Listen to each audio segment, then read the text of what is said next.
Qeybə iman müminin qeyri-mümindən fərqləndirən başlanğıc nöqtədir. Bu mənada səmavi dinlərin ardıcılları dini inkar edənlərdən seçilirlər. Möminlər maddi aləmi aşaraq özlərini bir növ onun dörd divarından çıxarırlar. Onlar bu geniş baxışları ilə bu dünyanın fövqündə duran daha böyük bir aləmlə ünsiyyət qururlar. Onlara qarşı çıxanlar isə insanı heyvan kimi yalnız bu dörd divarda saxlamağa çalışır və bu bataqlıqda çapalamağa sivilizasiya, inkişaf, tərəqqi adlandırırlar.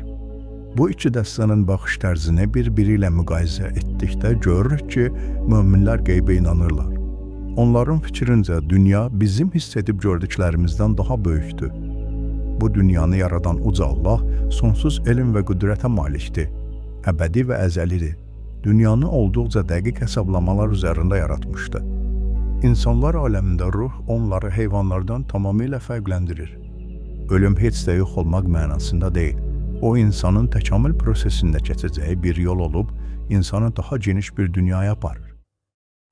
Daha çox insan faydalansın deyə bu videonu bəyən və yadda saxla.